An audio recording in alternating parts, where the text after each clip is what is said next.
second chapter in the Civics, Fundamental Rights and Duties. What is fundamental right? It is a basic right, okay, how given to the human beings, and it has been incorporated in the Indian Constitution in the Part 3, Article 12 to 35, okay, and they provide the conditions and essential for the all-round development of the human being. Okay, so fundamental rights means the basic human rights that is being given to the every individual, and this has been incorporated in our constitution in part 3, article 12 to 35.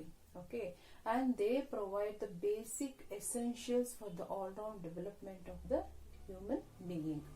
As you all know, human beings are unequal in many ways, that is in their size, features, abilities, talents, everything. But democracy, you know that ours is a democratic country, it gives equal rights and guarantees similar liberties and opportunities to all. Okay, and an important aspect of our constitution is that all the citizens of India have been guaranteed equal rights and opportunities. Okay, and you know that in a democracy means a government of the people, where the power of the people are supreme. Okay, people are the one who play a key role in the government. Okay, so in a democracy, the state can demand certain duties from the people, like they may ask to pay the tax. It's our duty to pay the tax, and also to obey the laws of the country, and also to safeguard the public property. What is public property? Public property is like libraries, street lights. Okay, all these are public properties, and this has been created or provided by the government for the public. Okay, so in a democratic country, the state can demand from us, that is from the people, to pay tax, to obey the laws of the country, to safeguard the public property, and in return the people also can demand some right from the government. Okay, and government has a right, that means it can also admit their demand, and this is called as rights. So in a simple words, rights means authority given to the citizens. Okay, so right means fundamental right, means a basic right. It means the basic right given to the citizens, authority given to the citizens, and this is very, very important. Right for the individual is very, very important for the all-round development of a individual. Okay, and there are some important rights, okay, which has been granted by our constitution to the citizens of India. Let us see now one by one what are those 6 fundamental rights. They are right to equality, right to religion, right against exploitation, cultural and educational right, right to religion, and right to constitutional right to equality. It says that all are equal before the law, and nobody is above the law. All deserves equal protection. Okay, and no law of any government, state or a central or any organization can deny the rights. If the fundamental rights are taken away by any government or a state or an organization of the citizens can directly appeal to the court, that is either to the Supreme Court or a High Court. And the state cannot discriminate any person, any citizens on the basis of their religion, caste, creed, color. So it says that all to be treated equally in the country. So right to equality, it states that all are equal before the law. Nobody is above the law, and the state cannot discriminate any individual on the basis of the caste, color, creed, or a religion. Okay, equal opportunities and to be given to all the members in the society. So that is the meaning of right to equality. It means everyone in the society to be treated equally without any discrimination. And a fundamental right. Under this right, one can express his own opinion, free to conduct meetings peacefully without any arms, And individuals are also free to establish the organization, unions, and also to live in anywhere, that means in any part of India, and follow any profession and move freely throughout the territory of India. So all this benefits the individual person. So that is the meaning of right to freedom. It states that individuals are free to express their opinion, and also they can establish an organization, unions, and also free to move any part of India, that is reside in any part of India. Okay, and also he is free to take up any profession, that is carry any trade or a business. And it is also called as a protection right. Okay, it is also called as a protection right. And also no one can be arrested. It states that no one can be arrested without a proper reason, and no state law can also snatch the freedom of the citizen. So this is the meaning of right to freedom. It states that individuals are completely free to take up the profession whatever he likes, reside in any part of India, take up any profession, establish an organization, union, on everything. So it is called as a protective right. The next one is the right against exploitation.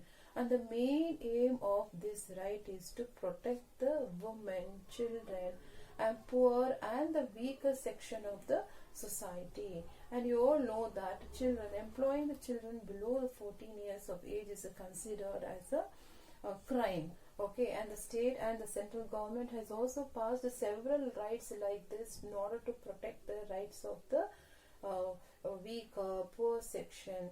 Okay, and the children. Like for example, a dowry is considered as a punishable offense. Even the children employing at below the 14 years is also considered as a crime. So this is the meaning of the right against exploitation. The main aim of this is to protect the individual, that means protect the weaker section.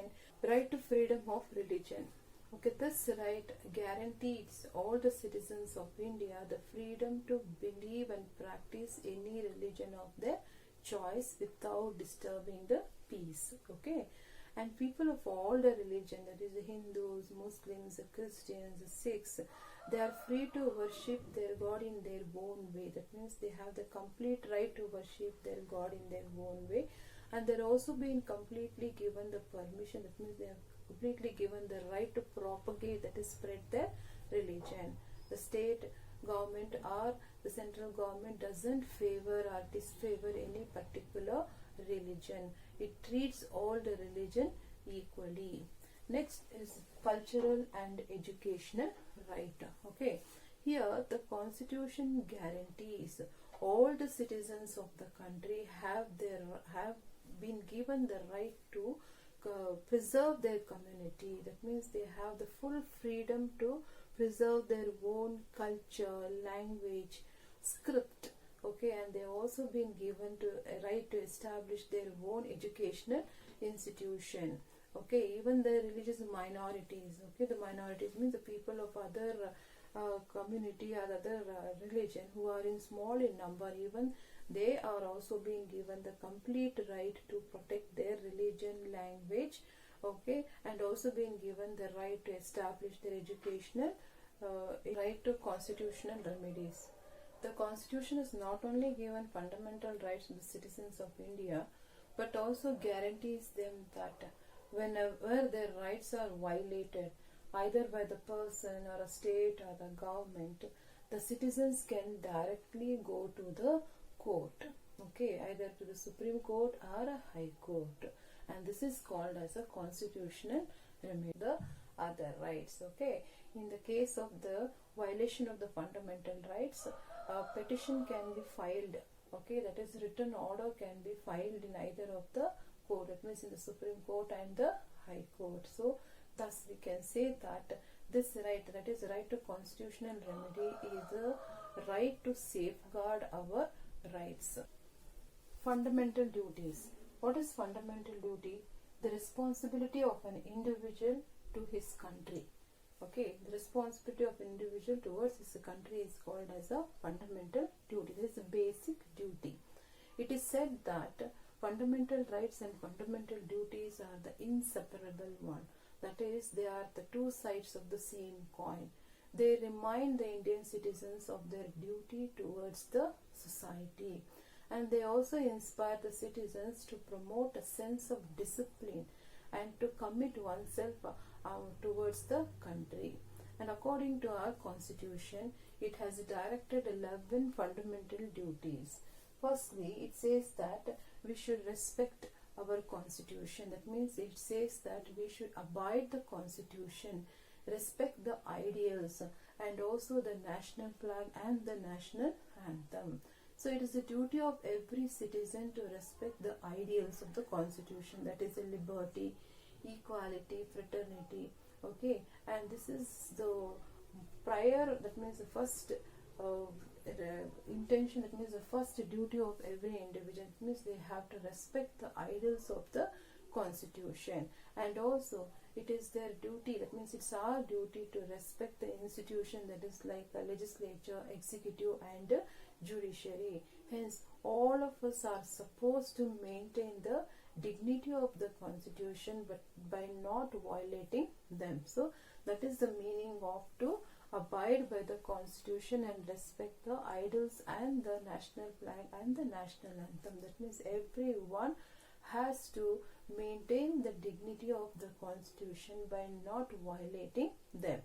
Secondly, to follow the noble ideals that inspired the struggle for freedom. You could see there were several leaders of our country. For example, Mahatma Gandhi, he had followed the path of non-violence to fight against the British. So similarly, it is the duty of us. Okay, it says that the citizens should follow the ideals which inspired the leaders. That means which inspired the national struggle for freedom. And it also says that we should build a society that is just society, and also a united society with freedom, equality, non-violence, brotherhood and the world peace. Okay, so that is the meaning of to follow the noble ideas that inspired the struggle for freedom. Next one is to protect the unity and integrity of the nation.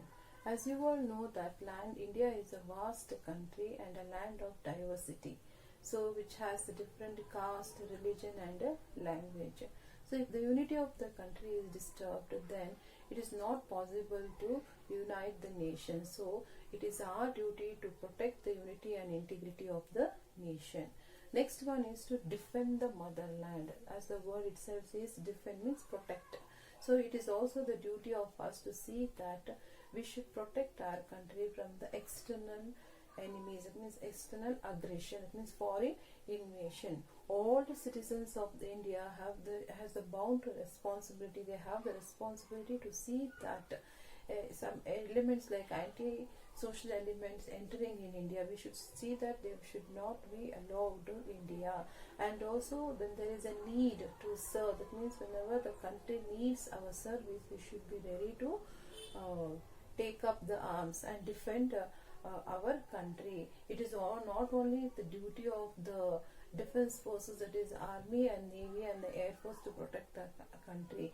If sometimes the emergency or if the service of ourselves is required to the country, then we should be ready to serve our country. That means they should be ready to take up the arms. Next one is to promote the spirit of brotherhood. That means, as you know, as I've been telling, that India is a land of diversity. You could see the people of different religion, customs and practices. So it is the duty of us to see that, to develop the spirit of brotherhood. Okay, so if you have the spirit of brotherhood, it means treating everyone as your brothers. Okay, if you have this spirit of brotherhood, then you can strive towards excellence. That means your country can develop very fast. Okay, and then to preserve our rich heritage. What is the heritage? It means that, as you all know, India is a land of varied cultures and tradition, and this we have been inherited from the ancestors. So it's our duty to protect them. So whatever that we have inherited from our past, present, and it is our duty to see that, to preserve them for the future generation. So how can we preserve this heritage? We should see that we should not spoil them, and we should see that to participate in the regular cleanliness, and also create an awareness among the people about the importance of the monument. So this is about the preserving our rich heritage. Okay, next one is to protect and improve the natural environment, including the forest, lake, rivers, and wildlife.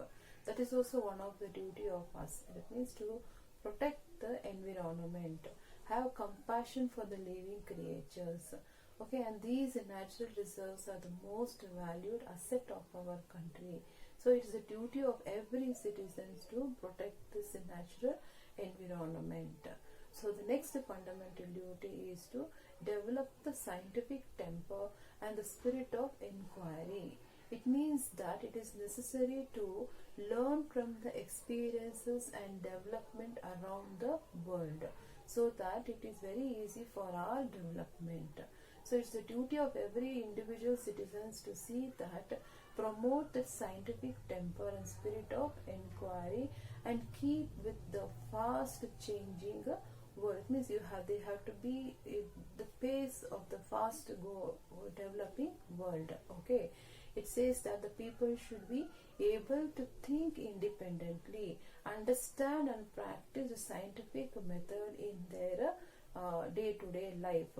So that is the aspiration of the Jawaharlal Nehru during the 1947. He says that one should develop the scientific temper and spirit of inquiry. It really helps in the growth of the overall growth of the development of the world, and also the development of the individual. And the next one is to safeguard the public property. What is public property? It is a property that has been established or created by the government for us. It is for our convenience. That is, your library, hospitals, schools are all public property. It is our property. So it is the duty of every individual to see that, to protect. Next one is to strive towards excellence. It states that we should strive towards all the spheres of the individual and the collective activities, so that the nation constantly rises to the higher level of endeavor and achievement. So as a responsible citizens, whatever work we take up, we should work towards achieving the good of excellence, so that our country constantly rises up to the higher level of achievement. The parent, the guardian, they should provide an opportunity for the children to go to school. It says that the recommendation of National Commission, it fundamental right of all the children up to the age of 14. That means they have a complete right to be in the school from the year 6 to 14 years. If they are being found employed in any labor, then it is considered as a crime. To sum up, our fundamental duty clearly states that we should honor our constitution, respect the ideals and the national flag, national anthem, and we must not damage the public property. We should preserve our precious heritage center, environment. We should pursue education with the scientific temper. We should avoid violence, and we should strive towards excellence.